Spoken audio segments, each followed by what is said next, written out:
Welcome back, my dear travelers, to the forge fires and battlefields of Middle-earth, where the ring of hammer on anvil has shaped the destiny of ages, and the gleam of deadly steel has decided the fate of kingdoms.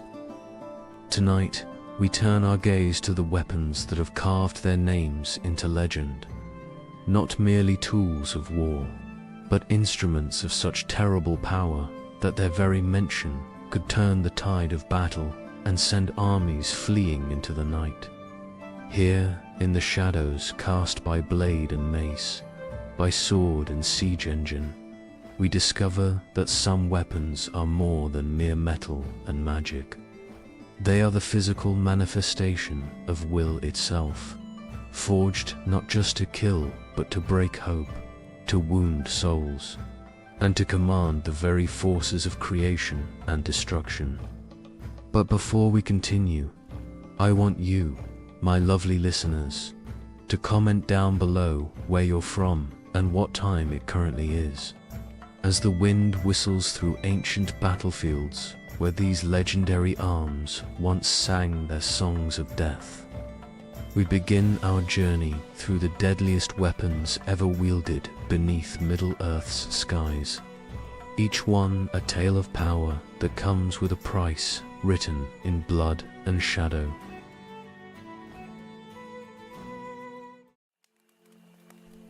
In the darkest workshops of Minas Morgul, where the moon's light turned sickly green and the very stones wept with malice, the Witch King of Angmar perfected the most insidious weapons ever conceived by evil minds.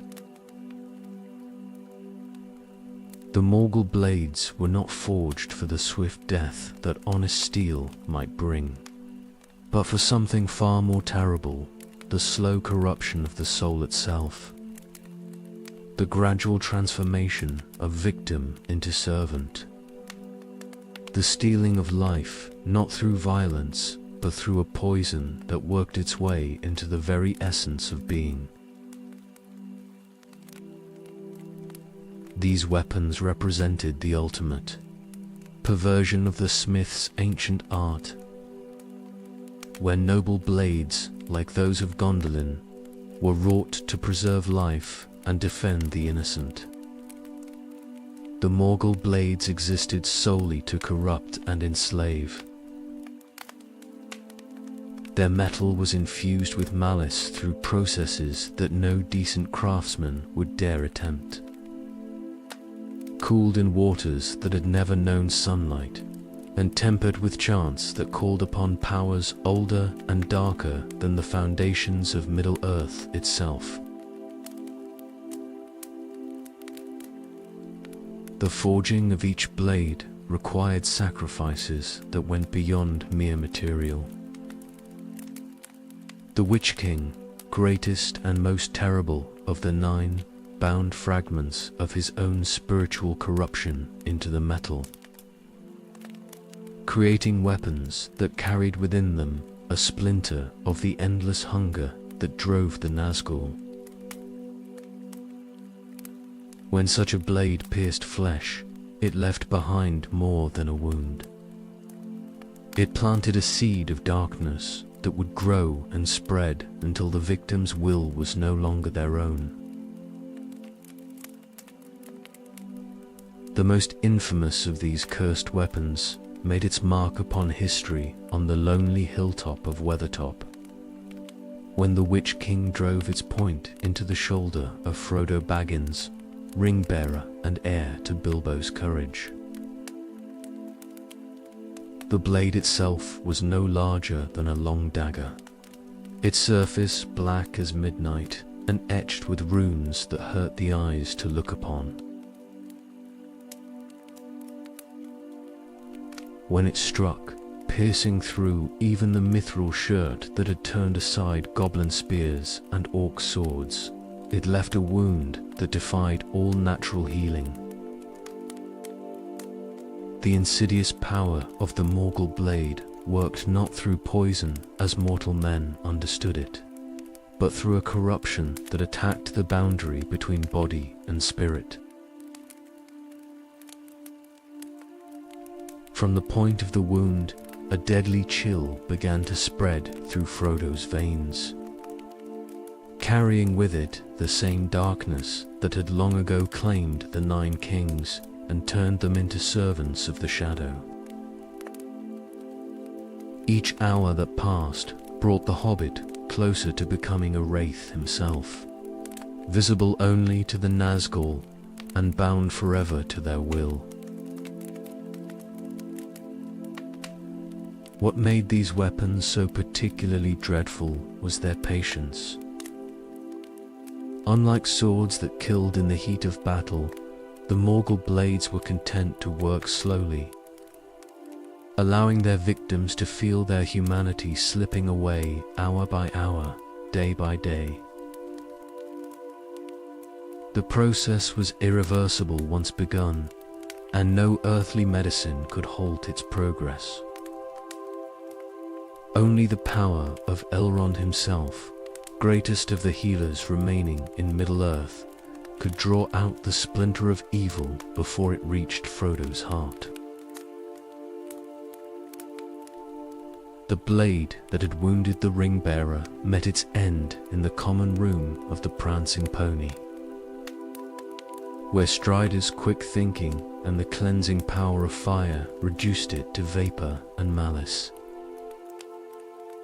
This was one of the few weaknesses of these cursed weapons. They could not endure the presence of flame freely given and blessed by good intent.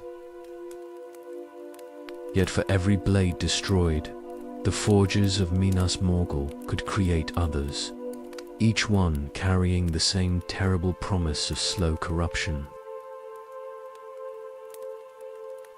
Beyond their use as weapons of individual assassination, the Morgul blades served a darker strategic purpose in Sauron's plans for domination. Each successful strike created not just a casualty, but a potential recruit, another soul bound to serve the Shadow's will. An army wounded by such weapons would find itself fighting not just external enemies, but the creeping darkness within its own ranks. As corruption spread from the wounded to their companions through despair and fear, the true horror of the Morgul blades lay not in their killing power, but in their ability to make death seem like mercy compared to the fate they offered instead. Against such weapons of corruption and despair, there arose a blade forged not for the slow poisoning of souls, but for the swift liberation of the world from darkness itself. Where the Morgul blades whispered of surrender and eternal servitude, Narsil sang of hope renewed and tyranny broken, its very existence a defiance of every principle that governed the weapons of the Shadow. The sword's birth came in the glory days of Numenor, when the great isle stood proud beneath the western stars, and its smiths had not yet forgotten the techniques learned from the elves in the elder days. Telcher of Nograd, greatest of the dwarf smiths who had ever worked metal, crafted this blade with skills that would never be seen again in Middle-earth. Into its steel he wove not malice or corruption, but the fundamental desire for justice that burned in the hearts of all free peoples, creating a weapon that would prove the perfect antithesis to everything the Nazgul represented. When Elendil, the tall bore Narsil from the wreck of Numenor to the shores of Middle-earth, the sword carried with it more than keen edge and true balance. It bore the hopes of the faithful, those who had remained true to the ancient friendship with the elves and had not been seduced by Sauron's lies. In Elendil's hands, the blade became a symbol of resistance against the spreading shadow, proof that the arts of creation could still triumph over the machinery of destruction. The sword's moment of ultimate testing came on the slopes of Mount Doom itself, where the armies of the Last Alliance pressed their desperate siege against Barad-dûr. When Sauron strode forth from his fortress, bearing the One Ring upon his hand and wielding weapons that had been quenched in the fires of Mount Doom, it seemed impossible that any mortal blade could stand against such power. The Dark Lord's mace had already struck down Gil-galad, the Elven King, and Elendil lay broken upon the black stones of Gorgoroth. Yet as Sauron raised his weapon for the final blow that would shatter the Alliance and secure his dominion over Middle-earth forever, Isildur grasped the broken hilt of his father's sword.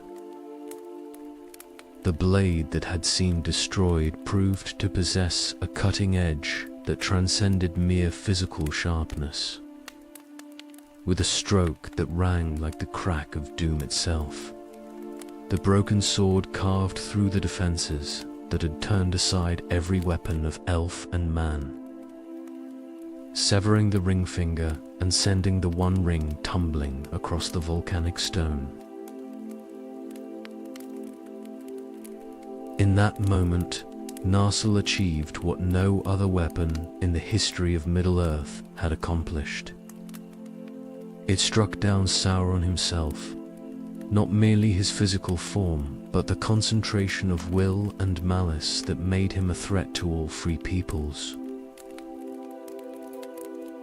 The sword that had begun as an expression of Númenórean craftsmanship became the instrument of the Dark Lord's defeat, proving that skill guided by righteousness could overcome even the most terrible concentrations of evil.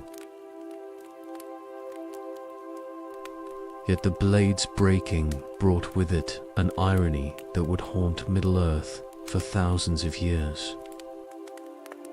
The very violence of its victory, the shock of striking down a being of such concentrated power, shattered the steel that had seemed unbreakable, leaving only a jagged fragment in Isildur's desperate grasp.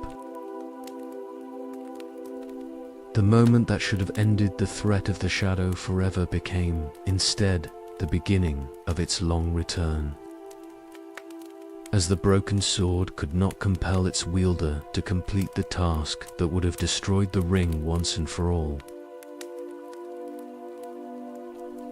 the fragments of Narsiel found sanctuary in Rivendell, where Elrond preserved them not merely as relics of a heroic age, but as symbols of hope, deferred rather than hope destroyed. For the wise understood that though the blade lay broken, its essential nature remained unchanged when the hour of greatest need returned. When the heir of Isildur stood ready to claim his birthright, the sword would be reborn as deadly and true as ever. While such noble weapons waited in the houses of the wise for their destined hour of return, the forges of Mordor labored day and night to create instruments of an entirely different purpose. Not the elegant death-dealing of sword and spear, but the brutal, inexorable crushing of stone and spirit that only the greatest siege engines could accomplish. Among all the devices of war that emerged from Sauron's workshops, none was more terrible or more aptly named than Grand, the great battering ram that bore the title once given to Morgoth's own weapon of destruction. The name itself carried the weight of ancient evil, for the original Grand had been the mace of the first Dark Lord, called in the old tongue Hammer of the Underworld. That legendary weapon had shattered the gates of Gondolin and struck down Fingolfin, High King of the Noldor, in single combat before the very gates of Angband. By bestowing this name upon his greatest siege engine, Sauron declared his intention, not merely to break down walls of stone, but to complete the work of destruction that his former master had begun in the Elder Days. The construction of the Great Ram represented the pinnacle of Mordor's industrial might, a fusion of dark sorcery and brutal engineering that produced something more terrifying than mere machinery. Forged from black steel in the furnaces of Mount Doom and shaped like the head of a ravening wolf, Grand stretched 100 feet from iron snout to massive wheels, requiring the combined strength of mountain trolls and great catapults to move it into position. Yet its true power lay not in its size alone, but in the malevolent will that Sauron had bound into its very structure, making it as much a weapon of despair as of physical destruction. The ram's wolf-head design was no mere intimidation. It had been crafted to channel the spiritual force of the assault, as well as its physical impact.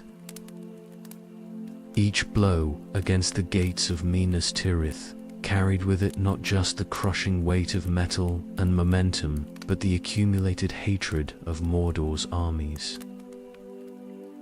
The psychic pressure of thousands of orcs and trolls and fell beasts, all focused on a single point of resistance. The defenders could feel this malice as a tangible force, pressing against their courage as heavily as the ram pressed against their gates.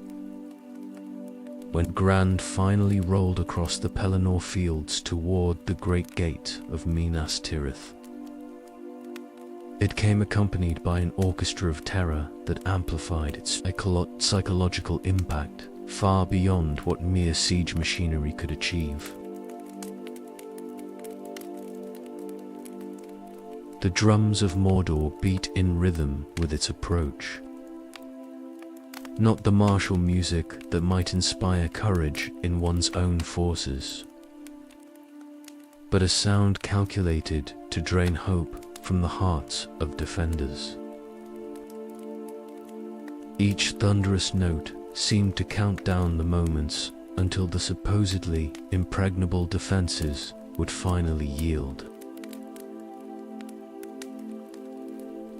The Nazgul flew overhead as the great ram took its position, their fell voices raised in songs of power that blessed the weapon with malice and cursed the gates it faced.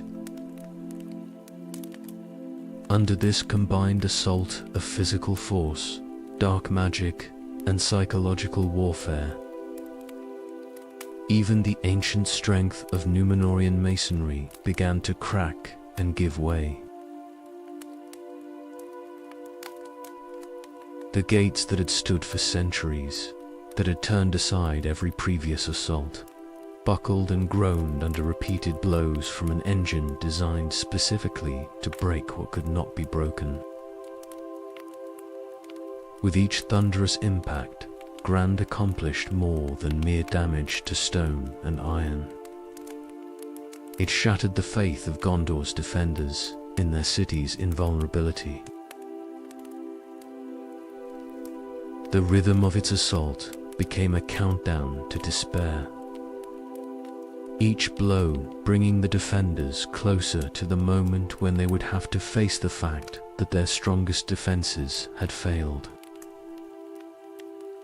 When the great gate finally splintered and fell, it took with it more than just the physical barrier that protected the city. It broke the spirit of resistance that had sustained Minas Tirith through its darkest hours. Yet even the mightiest siege engines were merely extensions of a will that wielded far more personal and terrible instruments of destruction. When Sauron himself took the field, clad in armor that had been tempered in fires, older than the sun and bearing weapons forged from the fundamental forces of domination and despair, he carried with him armaments that made even grand seem like a crude tool by comparison. These were not weapons crafted by servants for their master's use, but extensions of the Dark Lord's own essence, manifestations of power that had been accumulating since the music of creation first went astray. The great mace that Sauron bore into the final battle of the Second Age was itself a masterwork of destruction that had taken centuries to perfect. Forged in the deepest chambers of Mount Doom, where the mountain's fires burned hottest, the weapon had been shaped not merely from metal, but from the concentrated malice of its wielder. Cooled in waters that had never known starlight, and inscribed with runes that bound it to Sauron's will as surely as the One Ring bound the lesser rings to its power. When swung by arms that possessed the strength of a Maya unleashed, it became less a weapon than a force of nature, capable of shattering stone, steel, and spirit with equal ease. The mace's head was wrought in the shape of a clenched fist, its knuckles studded with spikes that had been carved from the bones of dragons and set with gems that held trapped within them the last light of stars that had died in the void between worlds. Each blow struck with this weapon carried not just physical force, but the accumulated weight of ages of hatred. The combined malice of every act of cruelty and domination that had been committed in the Shadow's name. When it struck Gil-galad, the blow did more than crush bone and rend flesh. It extinguished one of the last great lights of the Elder Days, snuffing out a flame that had burned pure since the awakening of the elves beneath the stars of Varda. Elendil the Tall, who had stood beside the Elven King in that final desperate charge, felt the mace's power as it carved through armor that had been blessed by the craftsmen of Numenor and worn by kings for generations untold. The weapon that struck him down was more than mere metal. It was the physical manifestation of tyranny itself. The concentrated essence of every chain that had ever bound the free war, every throne that had been raised upon the suffering of the innocent. Against such a weapon, even the courage of the Dunedain and the skill of Númenórean smiths could offer no protection. The armor that encased Sauron's form was itself a weapon as much as a defense, crafted from alloys that existed nowhere else in Middle-earth, and shaped according to principles that no mortal smith could comprehend. Each plate had been forged separately in the fires of Mount Doom, cooled in the tears of those who despaired, and polished until it reflected not light but darkness itself, turning the radiance of elf blades back upon their wielders as despair and hopelessness. The very sight of the Dark Lord thus armored was enough to break the courage of lesser warriors, for they saw in its black perfection the futility of resistance against power so absolute. Beneath this panoply of destruction, Sauron bore upon his person a dozen lesser weapons, each one terrible enough to be the treasure of kings in other lands. Daggers that could pierce any armor ever forged, their edges honed to molecular thinness through processes that pushed matter beyond its natural limits. A sword whose blade had been quenched in the blood of dragons and tempered with the screams of the tormented. Its edge sharp enough to cut through the bonds that held souls to bodies. Gauntlets whose fingers could crush diamonds to powder, whose touch could drain the life from any living thing unfortunate enough to fall within their grasp. Yet perhaps the most terrifying aspect of Sauron's personal arsenal was not any single weapon, but the harmony with which they all functioned together. Each piece perfectly attuned to amplify the power of the others. When the Dark Lord moved in battle, he became not merely a warrior using tools, but a living weapon himself.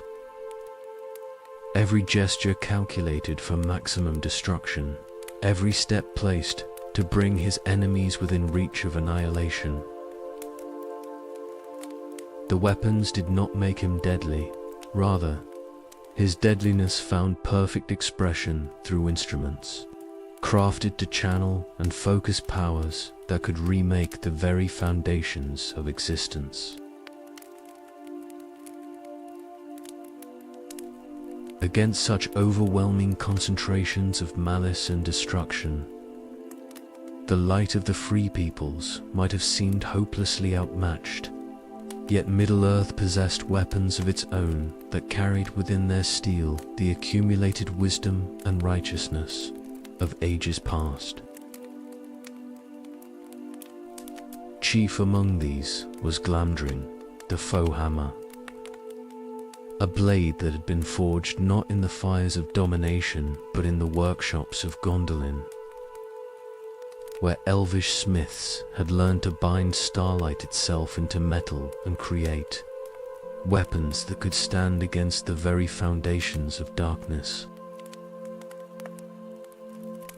The sword's origins reached back to the elder days, when the hidden city of Gondolin stood proud and beautiful in its mountain-ringed valley, protected by the vigilance of its king and the skill of its craftsmen.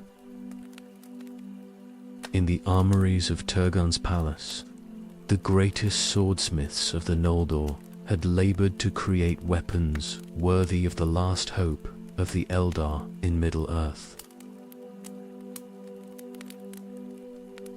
Glamdring emerged from those forges as more than mere steel.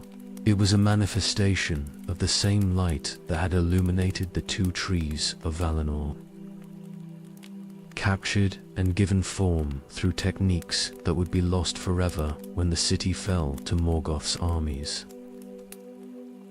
The blade's name spoke to its fundamental nature, for it was indeed a hammer that struck not against metal, but against the very essence of evil itself. Where weapons like Sauron's mace drew their power from accumulated malice and the suffering of the innocent, Glamdring's strength came from an entirely different source, the willing sacrifice of those who stood against darkness, the courage of the weak defending the weaker still, the defiant hope that kindled in hearts that refused to despair even when all seemed lost. For centuries after Gondolin's fall, the sword lay hidden in a troll cave in the Trollshore woods, buried beneath the accumulated treasure of creatures too crude to understand the true value of what they hoarded. When Gandalf claimed the blade from that dark hoard, he found not just a weapon, but a tool perfectly suited to his mission in Middle-earth. The sword seemed to recognize in the grey pilgrim a worthy bearer, one whose purpose aligned with the principles that had guided its original forging. The reunion of wizard and blade marked the beginning of a partnership that would prove crucial to the survival of the free peoples. In Gandalf's hands, Glamdring became an extension of his will to protect and preserve. Its ancient elvish enchantments working in perfect harmony with the Istar's own power.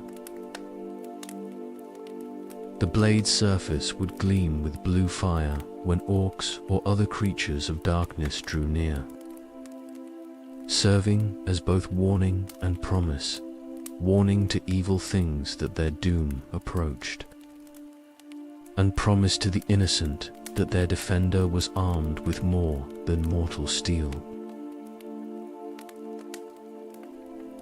The sword's finest moment came in the depths of Moria, where the company of the Ring found themselves trapped between the malice of goblins and the ancient terror of Durin's Bane. When the Balrog's whip of flame lashed out across the bridge of Khazad-dûm, seeking to drag Gandalf into the abyss, it was Glamdring's edge that severed those bonds of fire and shadow.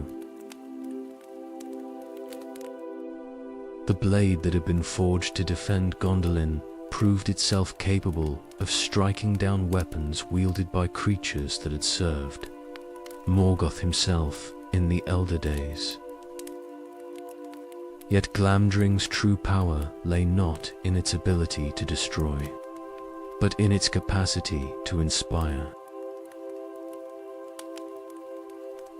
When the wizard drew the blade in the darkest moments of their quest, its cold fire served as a beacon of hope for his companions, a reminder that even in the deepest shadows, the light had not been extinguished. The sword's presence transformed every battle from a mere struggle for survival into a clash between the fundamental forces that shaped Middle-earth. Order against chaos, creation against destruction, hope against despair.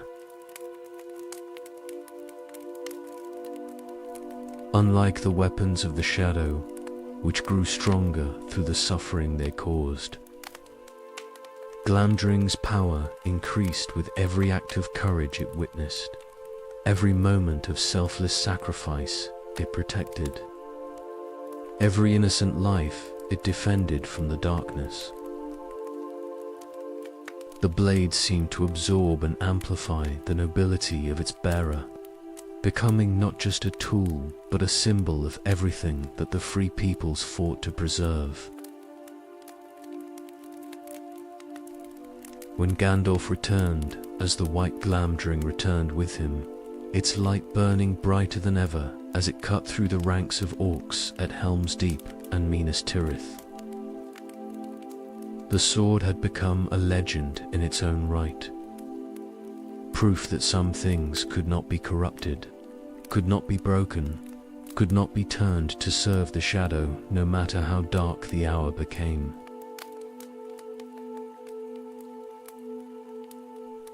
Yet for all the power embodied in legendary blades like Glamdring, Middle-earth's destiny often turned upon weapons that appeared far less magnificent to the casual observer. Swords whose true deadliness lay not in ancient enchantments or royal lineage, but in their ability to be in the right hands at the crucial moment. Among such weapons, none proved more consequential than Sting. A blade so modest in appearance that most warriors would have dismissed it as little more than a long knife, yet whose keen edge carved a path through darkness that changed the fate of the world. The sword's deceptive nature revealed itself from the moment of its discovery. Lying beside the great blades, Glamdring and Orcarist in that troll cave, Sting appeared almost insignificant, too small for human hands, lacking the obvious majesty of its companions, bearing no visible signs of the power that slumbered within its steel. Yet the same Gondolin smiths who had forged the greater weapons had poured equal skill into this smaller blade, creating something perfectly suited for those who must rely on speed and cunning rather than brute strength. When Bilbo Baggins first drew the sword in the tunnels of the Goblin Town, he discovered that deadliness had little to do with size. The blade that had seemed almost toy-like in his hands proved capable of cutting through goblin mail as easily as cloth, its edge keen enough to part sinew and bone with barely a whisper of resistance. More importantly, the sword's warning light, that cold blue glow that announced the presence of orcs and their kin, transformed a simple hobbit into a warrior who could strike from the shadows with deadly precision. The weapon's true nature emerged during Bilbo's passage through the spider-haunted depths of Mirkwood, where creatures the size of ponies had woven webs strong enough to trap grown men. Against such monsters, a great sword would have been useless. Too heavy to wield with speed, too cumbersome for the precise cuts needed to sever web strands without becoming entangled. But Sting danced in Bilbo's hands like a thing alive, its point finding the gaps in chitinous armor with unerring accuracy, its edge parting the strongest spider silk as if it were morning dew. It was in those dark groves that the sword truly earned its name, for each thrust brought death as swift and certain as the sting of the wasps that gave the blade its title.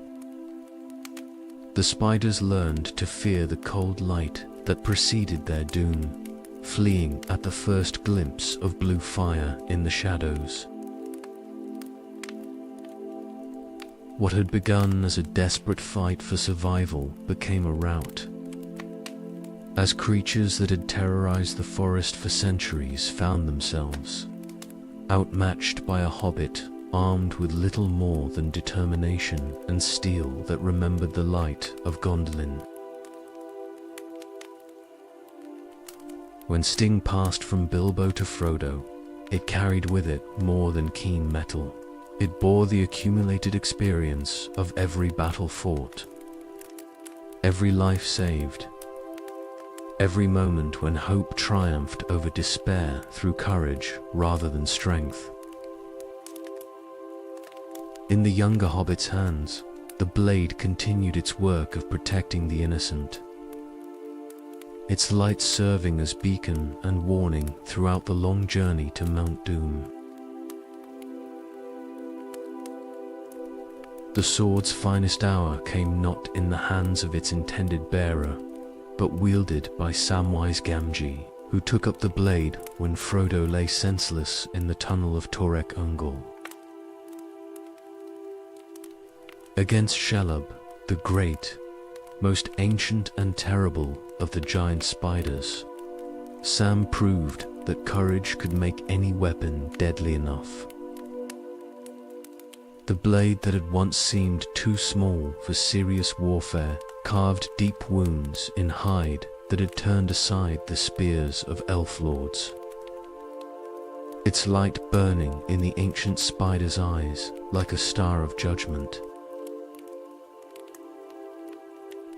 In that moment when Sam's blade pierced the darkness of Shelob's lair, the age of the great weapons reached its culmination and began its gentle decline toward legend. The deadliest arms of Middle-earth had served their purpose, carving through shadow and despair to create space for a different kind of world. One where steel might rest in scabbards and the songs of smiths could turn to gentler melodies than the forging of instruments of war. The Fourth Age dawned with King Elisar's coronation, and with it came a transformation in the very nature of weaponry itself. And Durrell, reforged from the shards of Narsil, became not the active instrument of conquest, but the ceremonial symbol of justice restored. The sword that had once cut the ring from Sauron's hand now served primarily to knight worthy men and witness oaths of peace between former enemies. Its blade, still keen enough to cleave stone, found its greatest purpose in the binding of treaties rather than the sundering of foes. Throughout the reunited kingdoms of Arnor and Gondor, the legendary weapons of the War of the Ring were granted honored places in halls built for celebration rather than siege. Sting found its rest in the Hall of Fire at Rivendell, displayed alongside the chronicles that recorded its deeds, while visitors came not to witness its deadliness, but to marvel at how such a modest blade had accomplished such magnificent things. Children would listen wide-eyed to tales of the sword's blue light cutting through spider dark, never knowing such darkness themselves in the peaceful lands their parents had won. The forges that had once labored day and night to produce instruments of destruction turned their skills toward the arts of peace. Swords were still made, but they were ceremonial things, mostly crafted for pageantry and the settling of honor disputes that rarely resulted in bloodshed. The techniques that had created weapons capable of piercing dragonhide were applied instead to plowshares that could break ground that had lain fallow since the days of Isildur, to tools that built rather than destroyed. Even the weapons of the shadow found their own strange peace. The broken fragments of Morgul blades, cleansed by fire and blessed by elvish song, were reforged into instruments of healing. Surgical tools whose unnatural sharpness could now serve life rather than corrupt it. Grand itself was dismantled, its black iron smelted down and mixed with purer metals to create the great bells of Minas Tirith, whose voices now rang out to mark festivals and harvests rather than sieges and sorrows. In the gardens of memory that grew around these retired instruments of war, scholars and lawmasters worked to preserve not just the stories of what these weapons had accomplished, but the lessons their making and wielding had taught. They recorded how Narsil's breaking had shown that even the mightiest arms could fail if not wielded with wisdom. How Sting's humility had proved that the smallest blade could accomplish what the greatest could not. How Glamdring's light had demonstrated that true deadliness came not from the ability to destroy, but from the choice of what to preserve.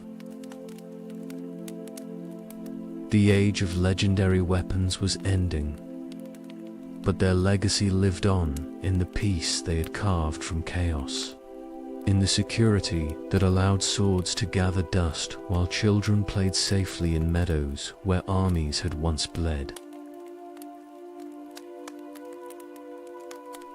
And so, dear travelers, we leave the deadliest weapons of Middle-earth as we find them now, silent in their halls of honor, their blades clean of blood, and their edges turned toward the light of peaceful days. The swords that once sang with the ring of steel on steel now rest in scabbards lined with silk. Their deadly work complete, their legacy written not in the wounds they inflicted, but in the peace they made possible. In our own world, far from the battlefields where these legendary arms decided the fate of ages, we can find comfort in knowing that some battles, once won, need never be fought again. The darkness that called forth such terrible instruments of war has been vanquished, and the light they defended burns steady and true in every hearth, every garden, every place where love conquers fear and hope triumphs over despair. As sleep draws near and the day's small conflicts fade into memory, let the silence of sheathed swords remind you that true victory lies not in the sharpness of any blade, but in the moments of peace that follow. When warriors can lay down their arms and rest in the knowledge that their watch is ended. The deadliest weapons have done their work. Now let gentle dreams carry you to the same quiet halls where legendary blades rest in honor. Their deadly purpose transformed into eternal peace. Sleep well, knowing that some protections, once won, endure forever.